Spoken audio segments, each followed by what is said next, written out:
अस्सलाम वालेकुम and welcome to जोर का जोर। आई होप आप लोग खैरियत से होंगे और अच्छे से अपना ख्याल रख रहे होंगे। Another day, another show and the day is going on. Day 2 of Pakistan versus England is going on और एकदम से कहानी में ट्विस्ट आया, जहां आपको लग रहा था कि अब बेन डकेट हमारे साथ वही करेंगे जो शायद पिछले मैच में जो रूट ने किया था, हैरी ब्रूक ने किया था, मगर ऐसा कुछ भी नहीं हुआ। उनकी विकेट गिरी and the gates were open and now right now England is 225 for 6 and England is trailing by 141 run. यानी जो हमने स्पिन का फांसा डाला था, स्पिन का जाल बिछाया था, शायद कहीं ना कहीं वो काम कर गया। कितना और आगे काम करेगा उसके हवाले से बात करेंगे और कितनी अच्छी अप्रोच थी या कितनी ये बुरी अप्रोच थी जो अच्छी साबित हो गई है, उसके हवाले से बात करेंगे। मैं हूं सवेरा पाशा और मेरे साथ मौजूद है हाफिज मोहम्मद इमरान। बिल्कुल सवेरा, जैसे भी आपने कहा कि अचानक से ये बिल्कुल प्रोग्राम शुरू होने से चंद मिनट पहले ही खेल में तब्दीली आई है और शायद इसी चीज़ का इंतज़ार कर रहे थे पाकिस्तान के स्पिनर्स के 5 बजे से पहले कुछ विकेटें हासिल करें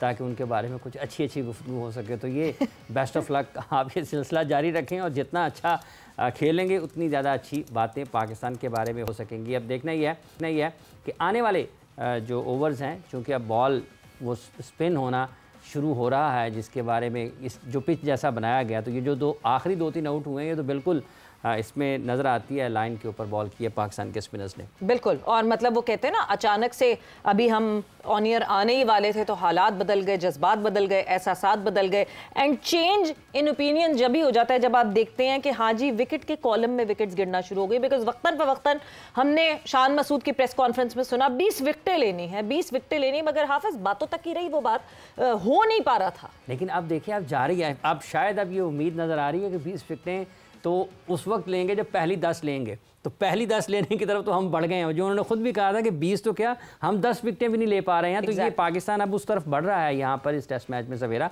कि पाकिस्तान 20 विकेटों की तरफ जा सकता है। लेकिन अभी भी चूँकि बैटिंग अच्छी है ना इंग्लैंड की, स्टोक्स आउट हुए हैं, ठीक है, और उससे पहले आप देखते हैं बेन डकेट 100 बनाकर आउट हुए, उससे पहले जो रूट को भी उन्होंने आउट किया, जैक क्रॉली भी आउट हुए, तो जो हैरी ब्रूक आउट हो गए, आपके जो डेंजर मैन थे उन्होंने कोई रन्स नहीं जोड़े और वो 9 रन बना के गालिबन हैरी ब्रूक जो है वो तो अब पाकिस्तान बढ़ रहा है उस तरफ। अब अगर कोई पार्टनरशिप नहीं लगती है तो पाकिस्तान को फ़ायदा होगा। पाकिस्तान के लिए सबसे अहम यही है कि अब बाकी मानदा ओवर्स में इंग्लैंड की सारी बैटिंग को घर भेज दे। बिल्कुल बिल्कुल। सो हम डिस्कशन का आगाज़ करते हैं। मैं और हाफिज ही आज बात नहीं करते रहेंगे, हमारे मेहमान हमारे साथ मौजूद हैं।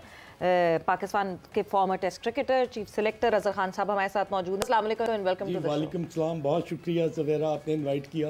अजहर साहब, सबसे पहले तो इस वक्त जो जिस सिनेरियो में पाकिस्तान टीम आके खड़ी हुई है, पिछले मैच के बाद आज ऐसा लग रहा है कि कुछ हो रहा है, समथिंग इज हैपनिंग। मुसलसल बॉलर्स कुछ ना कुछ ट्राई करते रहे, बैटर्स की गलतियों का इंतजार नहीं किया, खुद कहीं ना कहीं अपॉर्चुनिटी क्रिएट करने की कोशिश की। नहीं, देखें, जो असल पॉइंट ऑफ डिस्कशन है ना, वो है पिच। और ये पिच पर आज 5वां दिन नहीं, 7वां दिन है, 9वां दिन है। आप अगर ऐसे लगाए तो 9वां दिन है, वैसे चले खेलते हुए 7वां दिन है। तो अब वो सिचुएशन आ गई है जब बॉल जो है ना वो थोड़ा सा बाइट करना शुरू हुआ है और बॉल में जो अनइवन बाउंस है वो नज़र आ रहा है। ख़ास तौर पे अभी हैरी ब्रूक की जो विकेट है, आप देखें कि वो बैकफुट पर खड़ा था, उसने उसको क्योंकि बॉल इतना टर्न हुआ, he was not expecting it, और उन्होंने बैकफुट पर पंच करने की कोशिश की, गैप में से निकला और बोल्ड हो गए। आई थिंक कि ये बहुत ही गोल्डन अपॉर्चुनिटी है पाकिस्तान की टीम के लिए कि वो मैक्सिमम लीड जो है ना वो हासिल करे। और क्योंकि ये जो पिच है ना अब ये बेहतर नहीं होगी, बल्कि ये फ्रॉम बैड टू वर्स्ट जो है ना उसके जाने के चांसेस हैं। तो आई थिंक कि जो पहली इनिंग की जो लीड होगी ना, that is going to create a lot of problem you for the team which is going to bat on the last.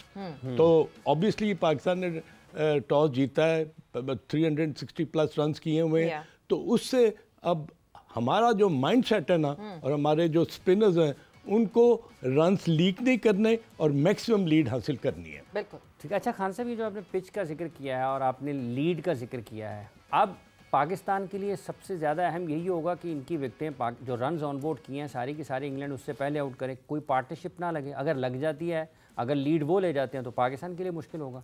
नहीं बिल्कुल, आप देखें अगर इंग्लैंड जो है ना वो इवन के 30-40 या 50 रन के करीब भी पहुंच जाता है लीड में पाकिस्तान के, और पाकिस्तान 50 रन की लीड भी लेता है, तो this match is wide open.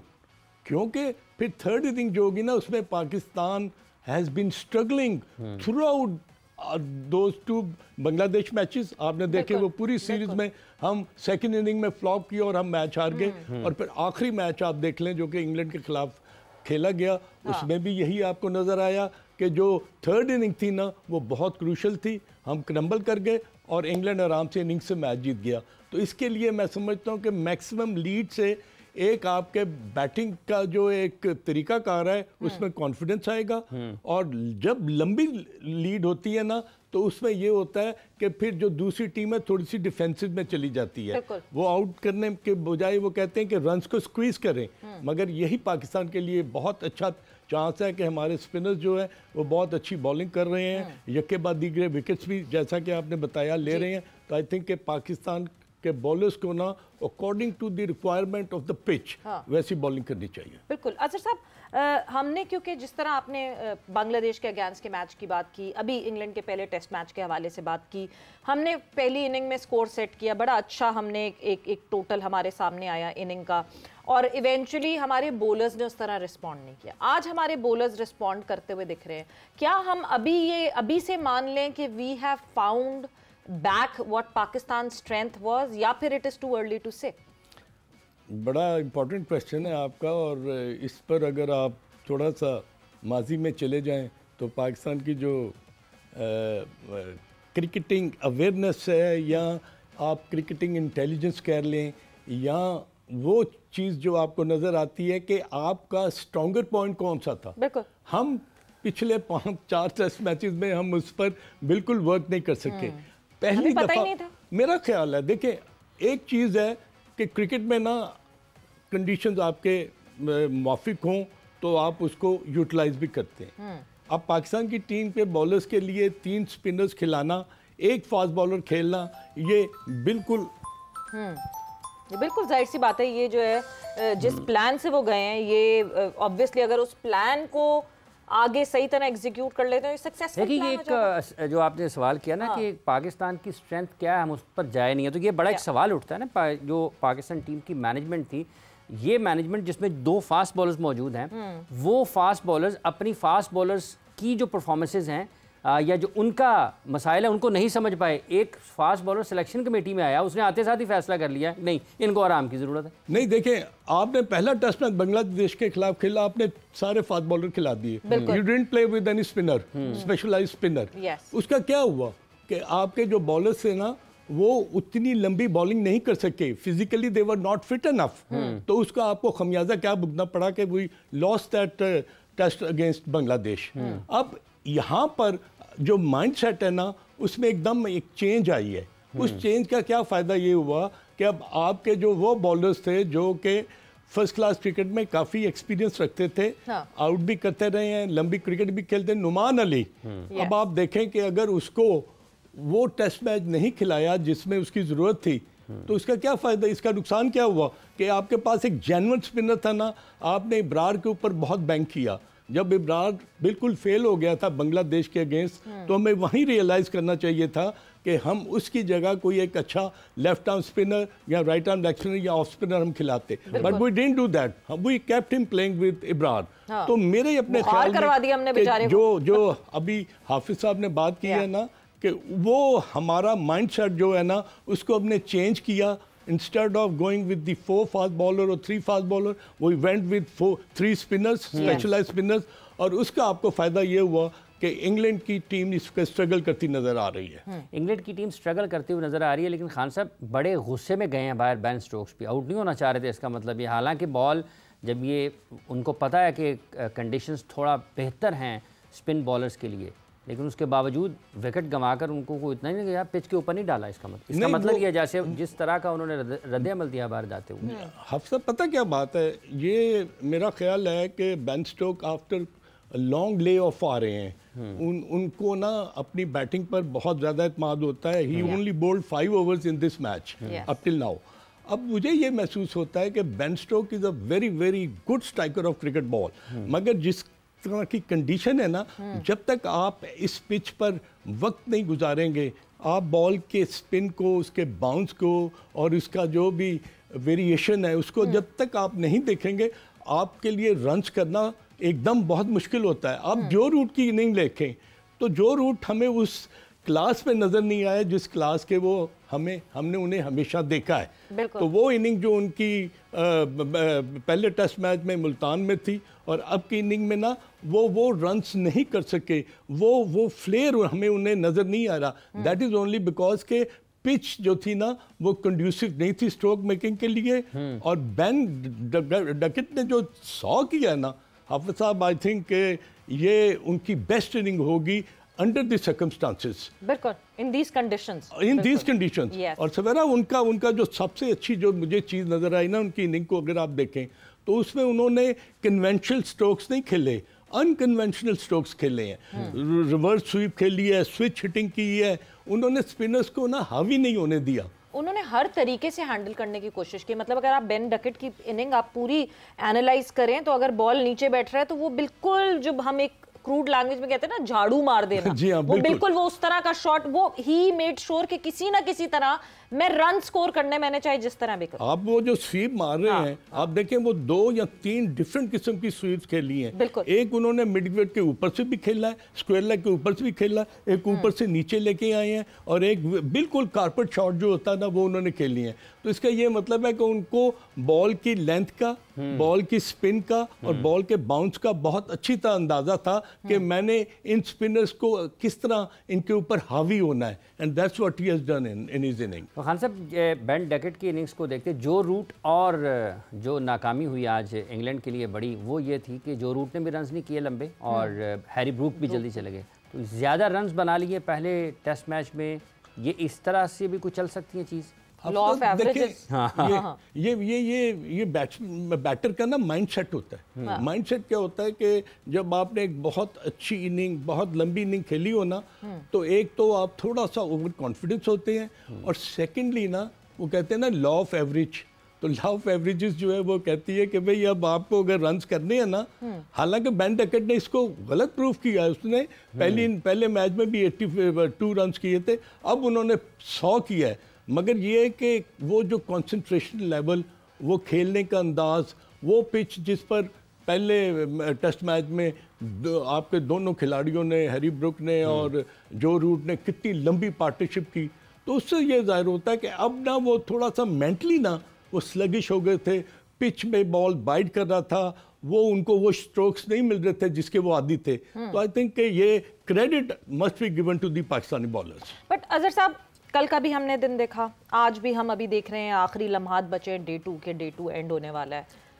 कैसे अचानक से पाकिस्तान टीम की बॉडी लैंग्वेज में इतना डिफरेंस है? मतलब अभी भी थोड़ी देर पहले मैं देख रही थी कि ब्राइंडन कार्स और साजिद जो हैं वो एक दूसरे के बराबर से गुजरे हैं, और वो एक आंखों में बैंटर जिस तरह का चलता है, वो घूर के देखना, ये we were missing this in Pakistan cricket. Pakistan cricket में वो जो जेंटलमैन स्पाइस था ना, जो जेंटलमैन नहीं होता एक्चुअली, और आप जो है वो जो एक स्पाइस लेकर आते हैं, जो आपकी राइवलरी ऑन द फील्ड दिख रही होती है, जिस तरह आप एक इन्वायरमेंट क्रिएट करते हैं, आज वो दिख रहा था। आज हमें रिजवान भी शोर मचाते हुए दिख रहे थे बिहाइंड द विकेट्स, इसको ऐसे कर दो, उसको ऐसे कर दो।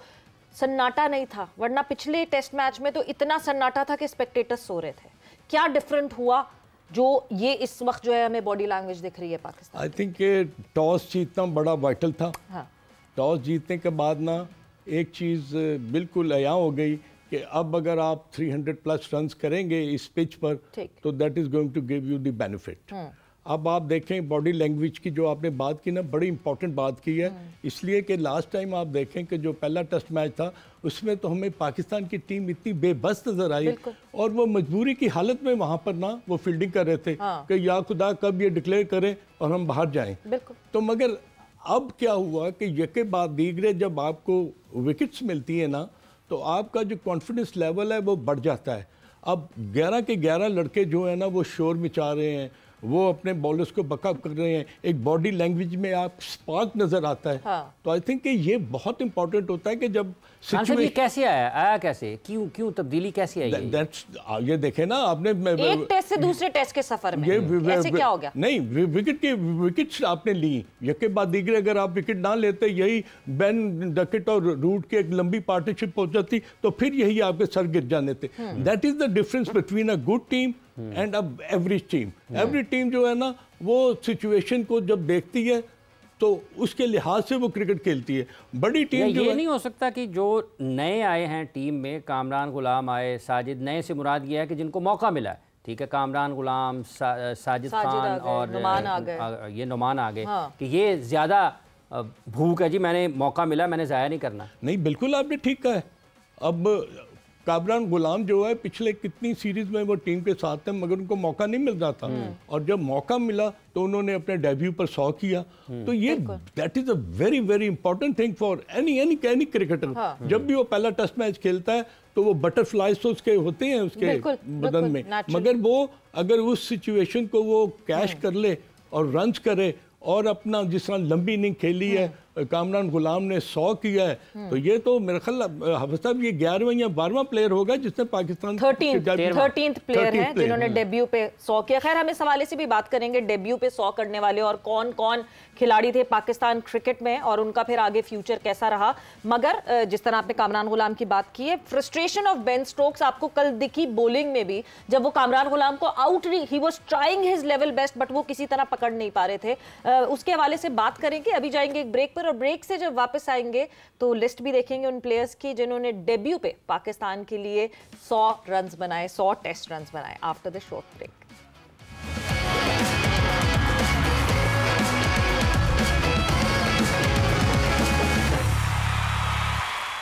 एंड वेलकम बैक टू जोर का जोर। डिस्कशन हमारी जारी है in conversation with Azhar Khan sahab. और ब्रेक पे जाने से पहले अजहर साहब, मैं आपसे पूछ रही थी, हम बेन स्टोक्स की फ्रस्ट्रेशन की बात कर रहे थे, और जिस तरह कल भी हमें वो फ्रस्ट्रेशन दिखी बेन स्टोक्स की बॉलिंग करते हुए, कामरान गुलाम के लिए उनके पास कोई सवाल ऐसा नहीं था जिसका जवाब कामरान गुलाम के पास नहीं था।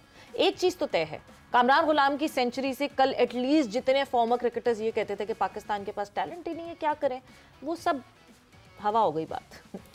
बिल्कुल आपने सही कहा है, इसलिए हवा होगी कि एक खिलाड़ी को जो कि आउटस्टैंडिंग परफॉर्मर था फर्स्ट क्लास क्रिकेट में, वो बड़ा कंसिस्टेंटली रन्स कर रहा था, मगर उनको मौका नहीं मिल रहा था।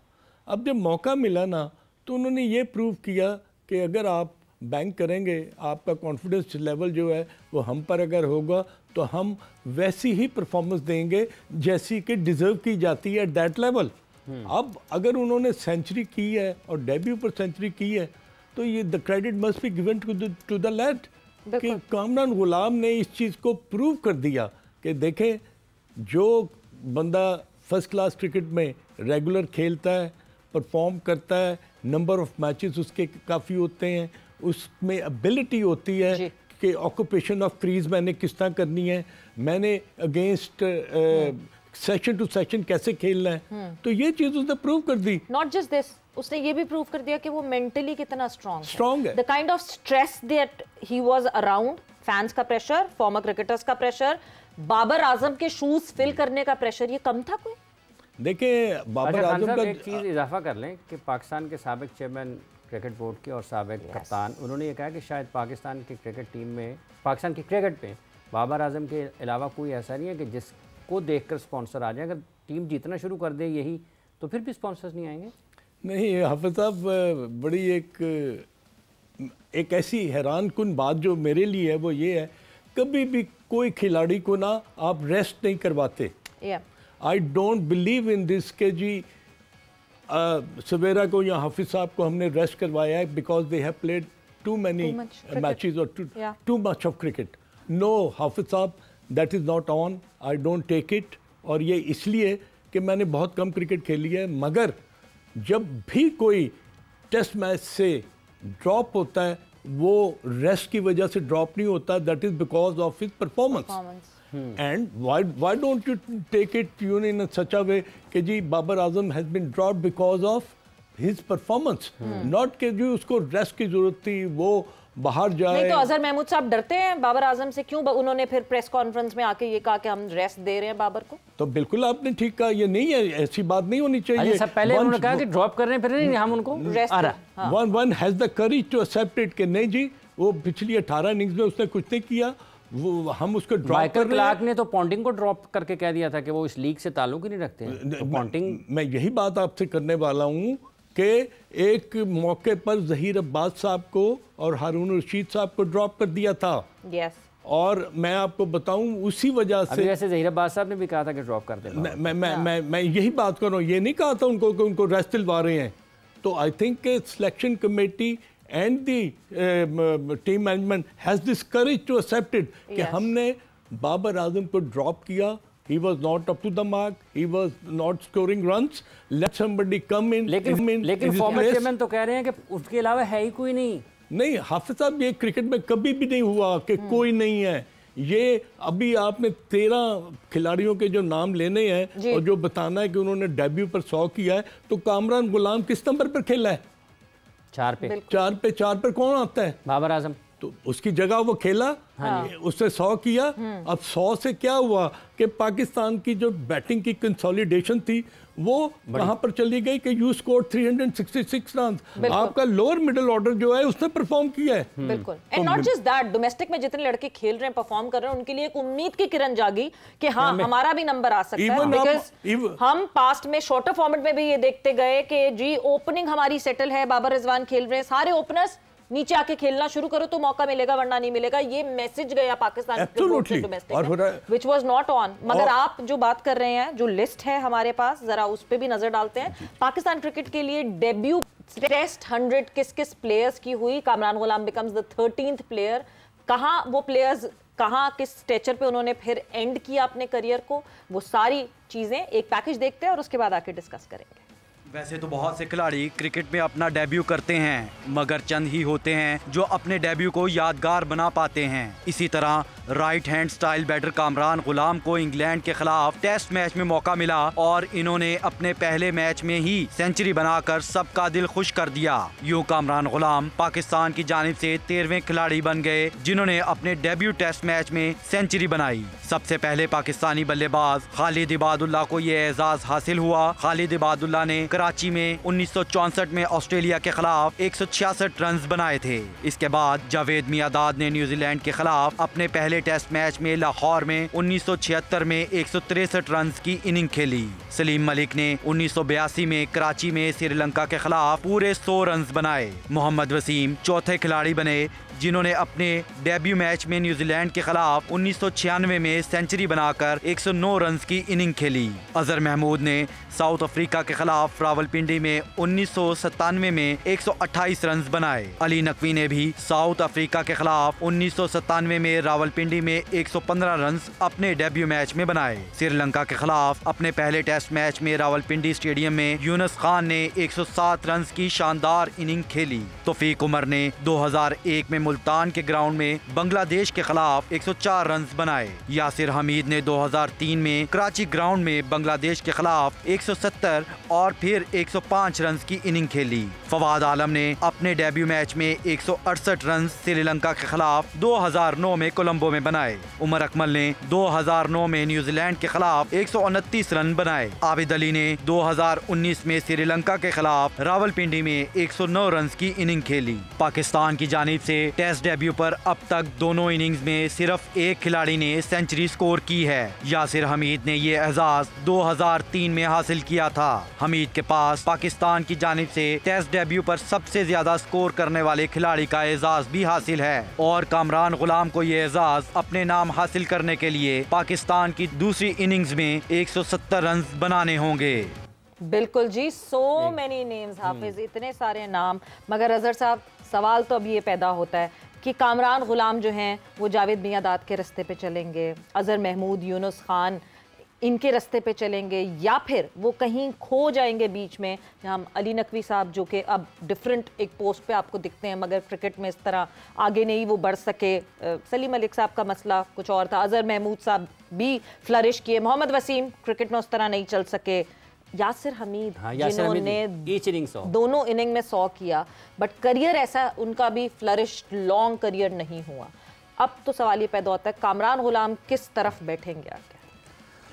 ये क्वेश्चन जो है ना, इसका जवाब सवेरा बड़ा इम्पोर्टेंट है कि आप इमेलुएट किसको करते हैं। आप उसको करते हैं कि जिसने 100 टेस्ट मैच खेले हैं अपने डेब्यू पर 100 करने के बाद, या आप उस खिलाड़ी को देखते हैं कि जो बिल्कुल गुमनामी में चला गया, 100 किया, कोई उसका नाम लेने वाला नहीं। तो ये इसके ऊपर बैंक करेगा कि अपने माइंडसेट को कितना पॉजिटिव रखते हैं, वो सिचुएशन को किस तरह रीड करते हैं, अपने इस 100 को भूल के अब वो एक नई राह को जो है वो तलाश कर कैसे करते हैं। अपनी बैटिंग में जो भी कुछ खामियां उनको नज़र आती हैं वो किससे सजेशन लेते हैं, किससे अपनी बैटिंग में ज़्यादा निखार लेकर आते हैं।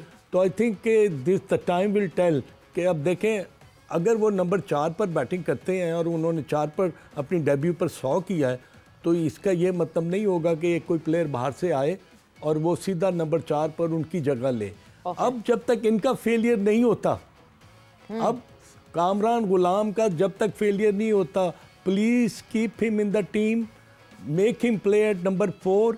और उसके बाद ये नहीं होगा कि बड़ा खिलाड़ी है जी, बड़ा नाम है किसी का, वो आता है और वो आके उसकी जगह लेता है। No, let him be stabilize himself at number 4, क्योंकि 4 पर आकर उन्होंने 100 किया है। तो इसका ये मतलब है कि आपका सवाल, तो बाबर कहाँ जाएंगे फिर आप जी, बाबर कहाँ जाएंगे? देखिए, बाबर के लिए अब एक स्टेप आगे आना चाहिए। Why didn't he come at number 3? ये जरूरी तो नहीं है कि अगर कामरान ने 100 किया है और अगर वो कंसिस्टेंटली परफॉर्म करते रहे, और यही है कि नहीं जी बाबर आ जाएगा। एक और ऑप्शन आपके ख्याल में कि शान ओपन चले जाएं, बाबर नंबर 3 पर आ जाएं, 4 पर खेलते रहें? ये डिपेंड करता है कि शान कितनी फॉर्म में है, शान के अपनी जगह को कंसोलिडेट करता है टेस्ट क्रिकेट में कि नहीं। That is to be seen. मगर अभी अगर आप बाबर को कहेंगे वो कामरान गुलाम जो है नंबर 3 पर चला जाए और वो 4 पर, बड़े प्लेयर जो होते हैं ना वो अपने आप को प्रेजेंट करते हैं। और वैसे ही नंबर 3 की पोजीशन पे तो बहुत ज्यादा रिस्पॉन्सिबिलिटी होती है। आप नंबर 3 पे भी होते हैं, आप ओपनर भी होते हैं। एब्सोल्युटली। आप पहले गेंद पर भी आउट हो सकते हैं। देखें सवेरा के क्रिकेट एक ऐसी खेल है कि आपको अंदर जाने के लिए ना जीरो करना पड़ता है, बाहर बैठ कर जीरो नहीं कर सकते, नहीं हो सकता। तो आप अगर जाके नहीं खेलेंगे तो नंबर 3 जो है ना, ग्रेग चैपल है, विव रिचर्ड है, दुनिया के कितने, रिकी पॉन्टिंग का नाम हाफिज साहब ने लिया था, वो है। ये ऐसे खिलाड़ी हैं जिन्होंने अपने आप को प्रेजेंट किया कि हम जाएंगे, we will face the music, हम जाएंगे नंबर 3 पर खेलेंगे और हम परफॉर्म करेंगे अपनी लिए नहीं, अपने मुल्क के लिए, अपनी टीम के लिए। I think Babar should come out with lot of zeal and skill and intent और आके कहे नंबर 3 में खेलता हूँ। बिल्कुल, and show that he is the senior. वैसे he has shown that it was a very good sight to see कि बाबर ने जो है वो जिस तरह कांग्रेचुलेट किया कामरान गुलाम की सेंचुरी पे। एंड आखिरी जो डेब्यू पे सेंचुरियन थे पाकिस्तान की तरफ से आबिद अली, उन्होंने भी काउंट किया। स्पेशली हमें ये मैसेज पहुंचाया गया और क्या कहा उन्होंने कामरान गुलाम के बारे में, आपको सुनाते हैं। अस्सलाम वालेकुम। कामरान गुलाम को मेरी तरफ से, पूरे पाकिस्तान की तरफ से बहुत बहुत मुबारकबाद। कामरान गुलाम की ये जो मेहनत थी, अल्लाह ताला ने उसको उस मेहनत का फल दिया और उसका जो डेब्यू हुआ और बड़ा प्राउड मोमेंट होता है पाकिस्तान खेलना, टेस्ट कैप हासिल करना, और जिस तरह वो मेहनत कर रहा था डोमेस्टिक क्रिकेट में, तो ये बड़ी खुशी की बात है कि अल्लाह ताला ने उसको डेब्यू में सेंचुरी की। जब मैंने भी डेब्यू किया था तो ये बड़ा प्राउड मोमेंट होता है। तो मेरी तरफ से बहुत बहुत मुबारकबाद उसकी फैमिली को, उसके कोचेस को और कामरान गुलाम को खुद को, और मेरी नेक ख्वाहिशात हैं उसके साथ, और पाकिस्तान के लिए वो ज़्यादा से ज़्यादा अच्छी इनिंगें खेले। वो भी हमारी तरह, जब मेरा भी डेब्यू हुआ था पाकिस्तान की तरफ से, तो वो जो लम्हात होते हैं वो मैं बयान भी नहीं कर सकता। बड़ा प्राउड मोमेंट होता है और डेब्यू में सेंचुरी करना, तो ये बड़ी ऑनर की बात है। तो मेरी बेस्ट विशेज़ हैं कामरान गुलाम के साथ, वो पाकिस्तान के लिए ज़्यादा से ज़्यादा अच्छी इनिंगें खेले और पाकिस्तान का नाम रोशन करे। Wish you very very good luck. क्या बात है जी कि पाकिस्तान का नाम रोशन करे। और अब नाम रोशन करने वाला मरहला अब तीसरे दिन में जब टेस्ट मैच जाना है, खान साहब आपको लगता है कि पाकिस्तानी स्पिनर्स जो हैं ये अब जिस जगह पर इंग्लैंड की टीम आ गई, यहाँ से इनको वापस जाने नहीं देना चाहिए?